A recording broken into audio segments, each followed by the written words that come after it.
करके सुनो, जिस सभा में ईश्वर की निंदा हो, जिस सभा में ईश्वर की निंदा हो, वहां पर विरोध करना चाहिए। और विरोध जो निंदा कर रहा है, यदि आप में सामर्थ्य है तो उसकी जिह्वा काट लेनी चाहिए, और अगर सामर्थ्य नहीं है तो कान में उंगली डाल करके वहां से चले जाए।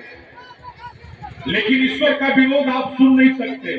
सती महारानी कहती है, मेरे पिता दक्ष राजा को इनके करनी का फल मिलेगा, लेकिन मैं दक्ष पुत्री सती अब अपना शरीर रखना नहीं चाहती हूँ, क्योंकि शरीर में कायर दक्ष राजा का गंदा खून दौड़ रहा है। इसलिए हे जग भगवान, देखिए जगदम्बा सती महारानी जग मंडप में प्रवेश करके आवाहन करती है अग्नि का, और कहती है, हे अग्निदेव, अब मैं इस शरीर को रखना नहीं चाहती हूँ, मैं शरीर को जला देना चाहती हूँ, मैं अपने पति का अपमान देखकर अब मैं जीवित नहीं रह सकती हूँ। और उनके दाहिने पैर के अंगूठे से जब आवाहन की ना अग्नि का, तो सती महारानी के दाहिने पैर के अंगूठे से योगा अग्नि प्रकट हो जाती है, और सती महारानी का शरीर जलने लगा।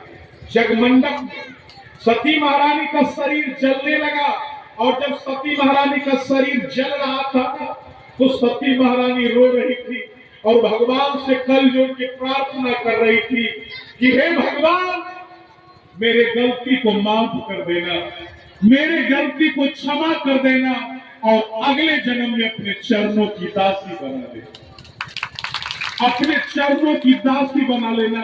हे भोलेनाथ, मेरे गलती का माफ करना, और अगले जन्म में अपने चरणों की दासी बनाना, अपने चरणों में स्थान देना भोलेनाथ। तो सती महारानी जिस समय जल रही थी ना, तो उनके शरीर के मांस का टुकड़ा, उनके सती के शरीर के मांस का टुकड़ा पूरे भारतवर्ष में 52 जगह जाकर के गिरा, 52 जगह जाकर के गिरा। जहां जहां जो अंग गिरा ना, वो सब शक्ति पीठ हो गया। कहीं मां की आंखें गिरी, कहीं मां का पीठ, कहीं मां का योनि, कहीं मां की पैर, कहीं मां की अंगुली, कहीं मां का सिर, और जहां जहां जो अंग गिरा वो शक्ति पीठ बन गया। आप कामाख्या जाते हैं, आप वैष्णो देवी जाते हैं, आप रामपुर आते हैं, और सज्जनों जहां जहां उनका अंग गिरा, नैना देवी जाते, मां की आंखें, ज्वाला देवी जाते हैं, और सज्जनों 52 शक्ति पीठ में 8 शक्ति पीठ तो बांग्लादेश में चला, 5-6 शक्ति पीठ पाकिस्तान चला गया, जिसमें एक शक्ति पीठ का नाम है हिंगलाज माता। माता हिंगलाज जो है वो सिंध, पाकिस्तान के सिंध में है, पहाड़ की कंदराओं में माता का सिर रखा हुआ है। 52 जगह जाकर के उनका शरीर का अंग गिरा है। और वो जो गण आया था ना, उसको देख लिया ना कि सती माता जी तो जल गई। वो जो गण आया था वो दौड़ा हुआ गया भगवान के पास और कहा, प्रभु, माता सती ने आपका अपमान देखकर उन्हें बर्दाश्त नहीं हुआ और उन्होंने अपना शरीर जला दिया है। शंकर भगवान गुस्से में आकर अपनी जटा को उखाड़ करके धरती पर मारे।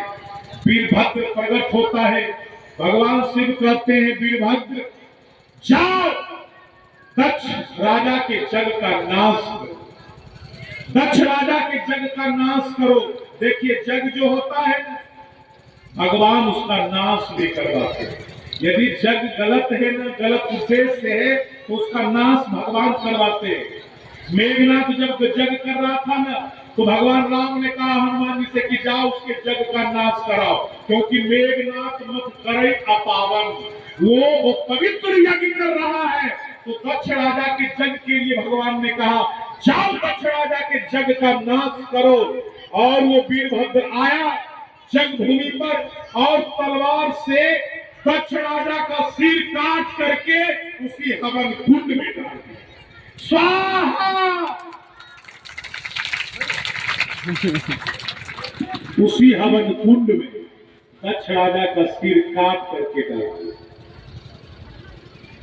शिव का अपमान करने का परिणाम देखते, जो अपमान करने वाला था ना, उसका सिर उसी हवन कुंड में जल रहा है। एक जग का नाश हो गया, एक सत्कार को सफल हो गया। अरे जिस सत्कार में बदला लेने की भावना हो, जिस सत्कार में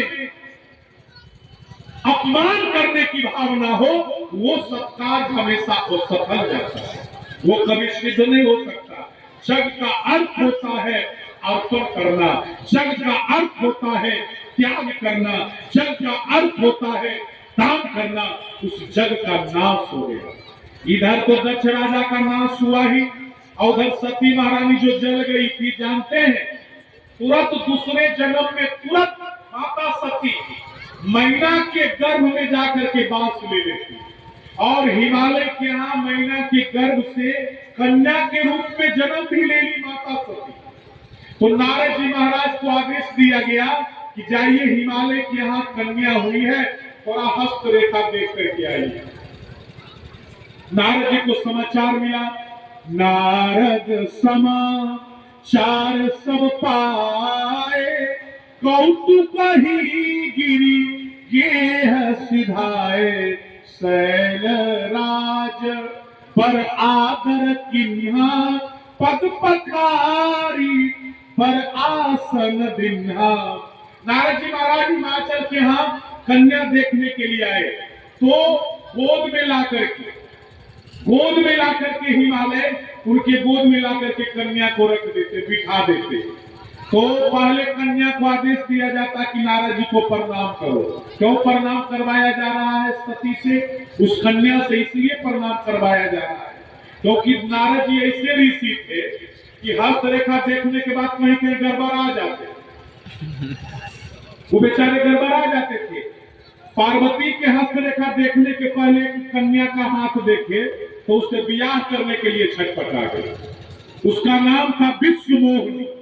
अब विश्वमोहिनी का हस्तरेखा देखे ना तो उसमें लिखा हुआ था, जिस व्यक्ति इस लड़की का विवाह उसी से होगा जो अभय रहेगा, जो अमर रहेगा, जिसका दुनिया में कोई युद्ध में परास्त नहीं कर सकता है, ऐसे पति से इसका विवाह होगा। नारद जी ने उल्टा समझ लिया कि जिसका इसके साथ विवाह हो जाएगा वो अमर हो जाएगा, अभय हो जाएगा, और दुनिया में उसे कोई जीत नहीं सकता। तो उससे विवाह करने के लिए छटपटा गए, और कन्या का नाम था विश्वमोहिनी। और तब भगवान विष्णु किसी तरह उन्हें नर से बानर बना करके फिर ठीक रास्ते पर लाए। तो कभी कभी नारद जी गड़बड़ा जाते हैं, तो इधर फिर कन्या का हाथ देखना है तो नारद जी गड़बड़ा न जाए, इसलिए हिमालय ने पहले प्रणाम करवा दिया, क्योंकि आशीर्वाद देंगे तो कन्या पुत्री कहला जाएगी, तो फिर आपका मन इधर उधर नहीं होगा।